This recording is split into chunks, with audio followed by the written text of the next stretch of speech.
very much. I'm embarrassed that I cannot give this in Italian, so you'll have to bear with me. Okay? So the Honorable... Okay.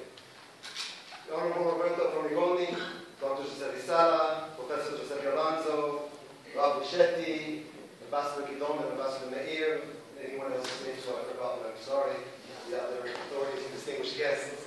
It's really a huge honor for me to be here, especially as an academic and not as a politician. You know, the human quest for sustenance is as relevant today as it was in ancient times. Our nomadic ancestors worried about finding food, fretted over rains that refused to come, just as we today worry about rising grain prices and fret over drought and global warming.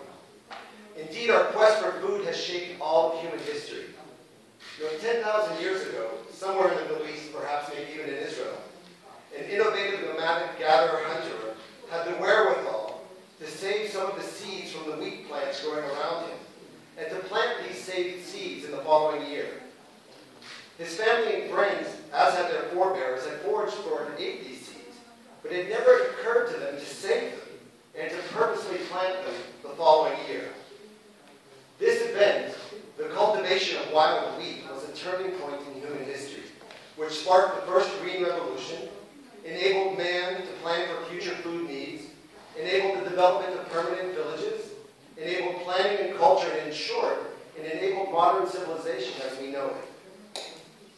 In the ensuing millennia, we made huge strides in our abilities to master nature.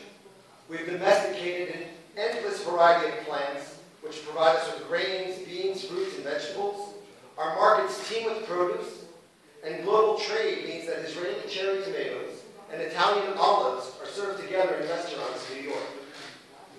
However, despite these advances, and they have been massive, the problems of food security still haunt us, and less than half the world's population is food secure. Huge increases in population, coupled with the loss of agricultural land, unsustainable agricultural practices, and dramatic changes in our ecosystems are straining the world's ability to produce enough food for our future. Indeed, feeding the planet, the theme of the Expo, is the challenge for ensuring man's future on Earth. So Israel, I think, is a perfect example about how multidisciplinary approaches are being employed not only for the good of Israeli agriculture, but to safeguard global food supplies.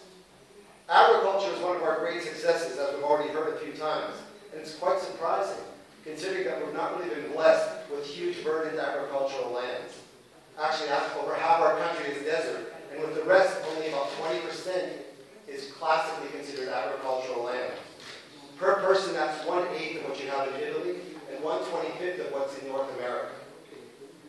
Yet, despite these rather discouraging starting conditions, we have developed the ability to produce over 90% of our own food needs. And when it comes to fruit and vegetables, we not only produce 100% of our needs, we're so efficient that we export food. So how have we done this? Well, Israeli agriculture from its beginning has developed in and adapted to very difficult conditions. Through innovation and through what we call chutzpah, that's our Israeli way of not taking no for an answer, we have developed methods such as drip irrigation, which have allowed us to grow crops in areas where water is so limited that only a few decades ago, the term desert agriculture was considered an oxymoron. But today, the Israeli desert is a veritable cornucopia, where Israeli farmers grow tomatoes and melons and peppers and dates, just to name a few crops, in areas that receive less than 2 millimeters of rain a year. But drip irrigation is just one of the technologies that allow us to conquer the desert. This agricultural success took interdisciplinary cooperation, which merged engineering, as in drip irrigation, new methods of management, as in computer-controlled greenhouses and in milking systems, and cutting-edge genetics and biology, like in the development of our high-yielding milk cows and the development of tomatoes that grow in saline conditions. You know, the Israeli love of tomatoes is second to none, except for maybe the Italian love of tomatoes. And much of our research is carried out in joint Israeli-Italian projects. These have yielded tomatoes of every size, shape, and color.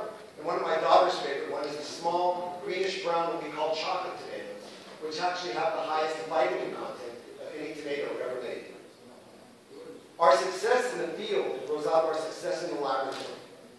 Numerous scientific economic studies have shown that all agronomic success stories start with basic research.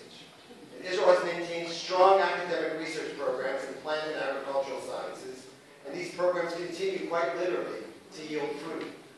Indeed, the only way that Israel has managed to feed itself, and the only way that the world will be able to feed itself in the future, is by increasing the yields per acre, per unit of land. And we're going to have to do this with less water and fewer chemicals. Basic research going on in Israeli and in Italian laboratories are asking questions like, how do plants respond to drought and to heat or to salt conditions? And how can we utilize this information to yield hardier, higher-yielding crops? As an example, I want to talk just for a few seconds about some research being carried out at Tel Aviv University in the Manna Center for Plant Biosciences. 10,000 years after the wild wheat was first cultivated, we are once again utilizing the promise of this wild wheat. Because the descendants of this ancient wheat still grow wild in Israel today. We call this wheat the mother of wheat, recognizing its role in history. Using modern technologies, we are understanding what makes this wild wheat so strong, and we are using this information to develop modern strains that are not only hardier, but are more nutritious. For example, one strain being developed at Tel Aviv University today has grain that has both higher protein and higher mineral content. And just imagine how such a wheat could affect the nutritional security of places in Africa. These wild strains are also being used to combat a very serious modern threat to global food security, a fungal wheat disease called UG99. The fungus UG99 was first detected in Uganda in 1999. That's where it got its name from. And it can destroy up to 100% of a wheat crop. Carried by the wind, this fungus has now spread north and south and east, threatening not only Africa's food supply, but also that of Asia and Europe as well. But luckily, the wild wheat, the mother of wheat growing in Israel, is resistant to this fungus. So we can use this as an excellent genetic resource to develop cultivated strains that are resistant to the fungus. These types of research start with laboratory studies, but they end up within several years in the field and in our plates. So I think that Expo 2015 is the perfect opportunity to highlight how cutting-edge research can positively affect our future lives. Expo 2015 is the perfect opportunity to highlight not only the future of food, but also to learn from our past. Because like the simple nomad 10,000 years ago, if we continue to innovate, if we take chances with new technologies and communicate this to our neighbors, we will be able to assure a food-filled future